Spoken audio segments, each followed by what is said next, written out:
Yo no he montado este canal para hablarte del síndrome de la impostora. Yo quise montar este canal porque quiero hablarte de mi propio método para trabajar con el síndrome de la impostora. Y esto es muy importante, ¿vale? Porque encontramos muchos canales que nos hablan de las cosas, pero hablar acerca del síndrome de la impostora no soluciona el problema que pueda tener alguien con el síndrome de la impostora, ¿vale? Entonces, bueno, de hecho, el síndrome de la impostora no se soluciona, es como un software que va con nuestro ser y que va a estar ahí siempre. Y nuestro trabajo va a consistir en conocerlo, descubrir en qué momentos nos afecta y saber qué puedo hacer para lograr hacer eso que quiero hacer a pesar de mi síndrome de la impostora. Entonces,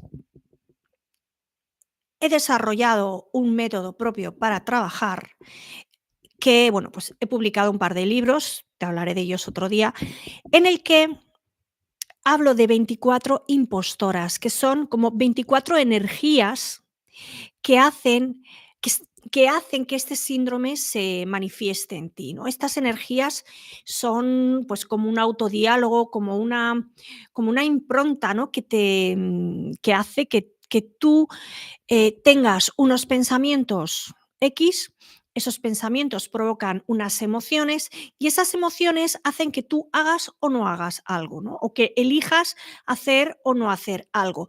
Y eso va a derivar en consecuencias. Entonces, esto que estamos hablando es muy importante. Podemos, había un autor que decía que podríamos pasarnos toda la vida hablando sobre el vino, pero eso no va a hacer que te emborraches. Para emborracharte tienes que beber vino. Y con el síndrome de la impostora ocurre lo mismo.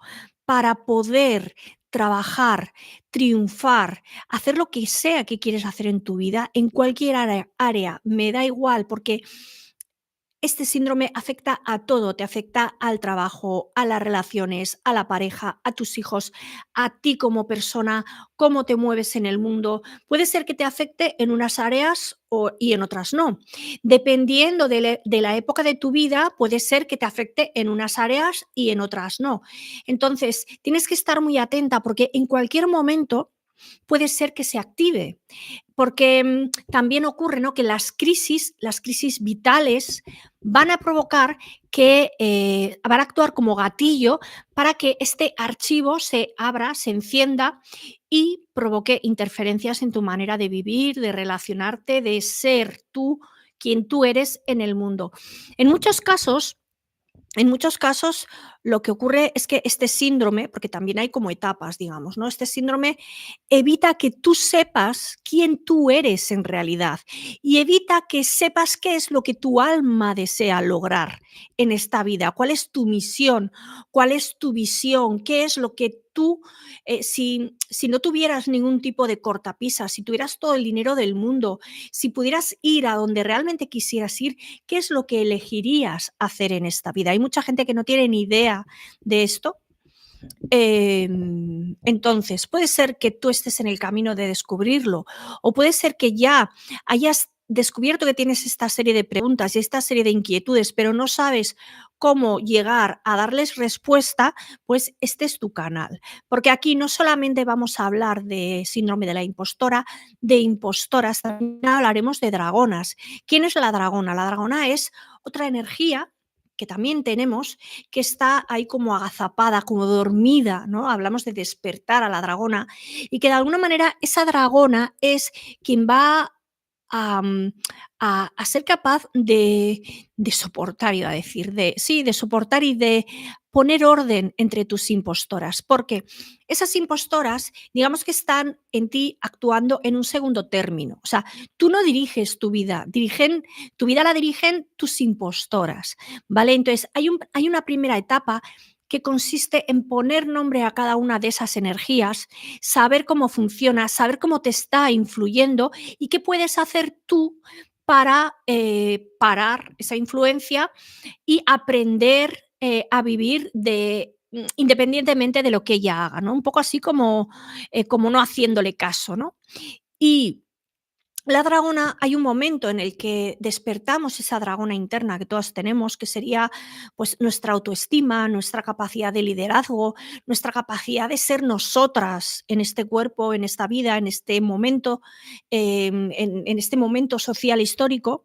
Entonces, esa dragona lo que va a hacer es que una vez que tú ya tienes a todas esas impostoras controladas, lo que va a hacer es que ella en un segundo término se va a encargar de gestionarlas. Y es como cuando aprendemos cualquier tipo de aprendizaje, ¿vale? Pues como cuando aprendes a conducir, que es el típico ejemplo que se pone, que al principio tienes que estar atenta a todo, que si meter la marcha, que frenar, acelerar, el volante, la otra palanca, y luego llega un momento que todo ese aprendizaje se automatiza y tú ya no tienes que estar pendiente de nada porque de una manera inconsciente tu cuerpo, tu ser lo van haciendo, ¿no? A no ser que haya cualquier circunstancia en las que sea necesario que tu conciencia actúe.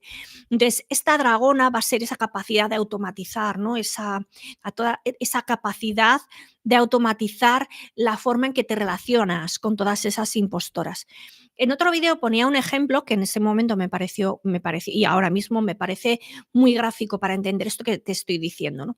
Si eres madre o si has trabajado con niños, tienes hermanos pequeños, sabes que un niño puede ser muy insistente. Entonces tú estás intentando hacer algo y el niño te está pidiendo agua y tú le dices, espera 10 minutos y en cuanto termine esto, te doy agua. ¿Qué ocurre? Que el niño no entiende de tiempo, quiere que le des agua ahora. Y entonces, em, tú en muchos casos tienes que parar de hacer lo que estás haciendo para darle agua al niño porque te está pidiendo agua. Pero una vez que le das agua, después te va a pedir comida, te va a pedir ir al baño, te va a pedir esto, te va a pedir lo otro. ¿Y qué es lo que ocurre? Que tú estás continuamente dejando de hacer tus cosas para atender a ese niño, porque ese niño en realidad es prioritario, claro que sí. Claro que sí, es prioritario. ¿Qué es lo que ocurre? Que va a haber momentos en tu vida, porque tú dices, a ver, este niño ha comido, ha hecho pis, ha bebido agua, o sea, ahora ¿por qué me sigue pidiendo todo esto? Tú vas a tener que aprender a ser selectiva y a poner foco en lo que tú estás haciendo, ¿vale? Y que a pesar de que ese niño, o sea, el trabajo con las impostoras no consiste en quitarse las impostoras de encima. Las impostoras van a estar ahí siempre, pero se trata de aprender a trabajar a pesar de ellas, o sea, incluso con ellas ahí encima. Va a llegar un momento en el que tu mente no las escuche. Igual que ese niño, ¿no? Va a llegar un momento en el que tú aprendas a trabajar independientemente de lo que ese niño te está pidiendo, porque necesitas trabajar eso que estás haciendo, trabajar y terminar eso que estás haciendo, ¿vale? Esto no es un caso real, ¿vale? Siempre hay que atender, bueno, siempre. Las madres sabemos que hay que atender a los hijos, pero hay momentos en los que hay que darse prioridad a una misma. Y la impostora sería la capacidad, sería como tener a alguien que te está ayudando y mientras tú estás trabajando le va a ir dando agua, le va a dar comida, le va a sacar al parque, va a hacer lo que sea con ese niño. Yo me imaginaba una vez a las impostoras y a mí misma como si yo fuera la directora de un autobús escolar que va de excursión.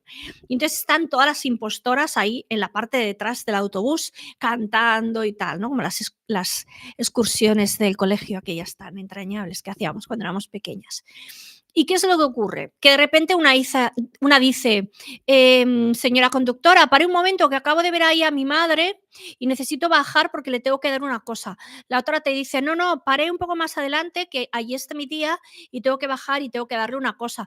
Otra te dice, ay, es que yo quiero parar porque quiero ir al baño. Otra te dice, ay, yo quiero parar porque tengo que coger una cosa muy importante que está en la parte de abajo del autobús. Entonces tú eres la conductora que tienes que hablarles amablemente o a lo mejor tienes a esa dragona, a esa profesora que les va a hablar amablemente y les va a decir, mira cariño, saluda a tu mamá, saluda a tu tía, a ver qué es eso que necesita realmente. Bueno, pues esto a lo mejor ahora mismo no es tan importante, porque esas niñas van a poner como prioridad sus necesidades y tú tienes que aprender a ver si realmente esas necesidades hay que parar todo y cubrirlas realmente, como yo qué sé, Manolita se ha cortado y se ha hecho una hemorragia, hay que parar inmediatamente para cortar la hemorragia, por ejemplo, ¿no?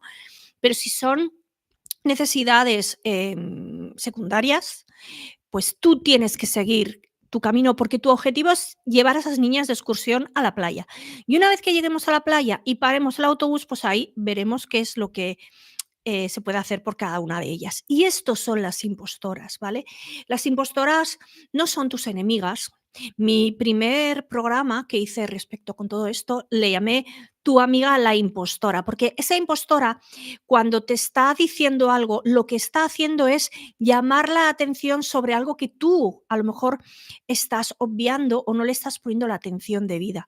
Es como cuando tenemos un miedo, lo importante no es esa sensación de miedo, ni la necesidad que tenemos, ¿no?, de retirarnos, sino el hecho de darnos cuenta de que ahí está ocurriendo algo que a lo que le tenemos que prestar atención para ser capaces de ponernos por encima de ese miedo, decidir si hay un peligro real detrás o si realmente el peligro, pues, tampoco es para tanto y hay que hacer las cosas a pesar de tener miedo, ¿vale? Si el peligro es real, indudablemente, o sea, el miedo es una capacidad, una defensa que tiene nuestra mente para avisarnos de que hay algo peligroso que podría poner en peligro nuestra vida. O sea, el miedo suele decir, ¿no?, que el cementerio está lleno de valientes, porque y de hecho, en aquel cuento, ¿no?, de Juan sin miedo, el problema que tenía era que como no tenía miedo a nada, no medía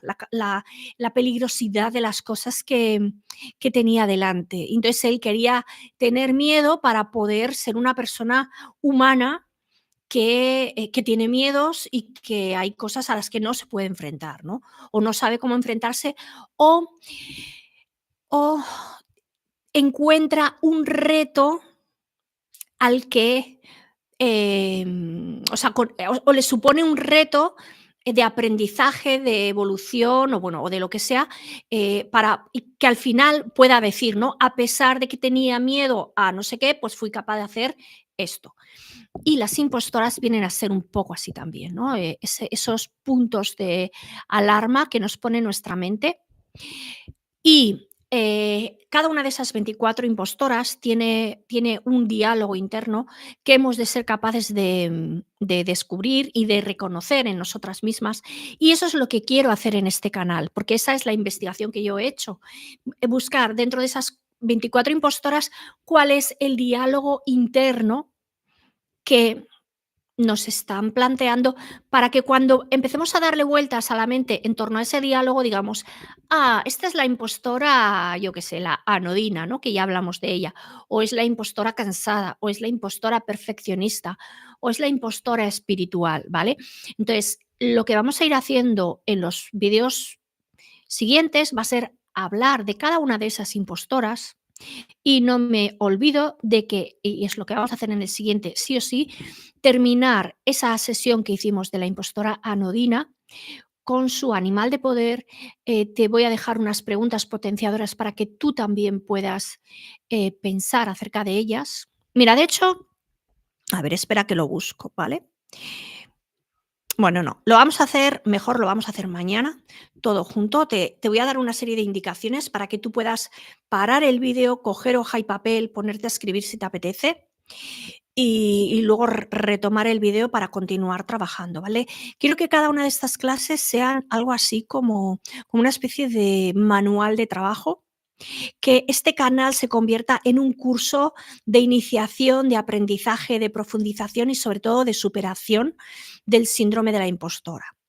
Y eso se consigue no solamente desde que yo esté hablando sobre ello, sino desde la propuesta, ¿no?, de hacer determinados ejercicios o de utilizar determinadas herramientas de neuroprogramación o neuroreprogramación, ¿vale?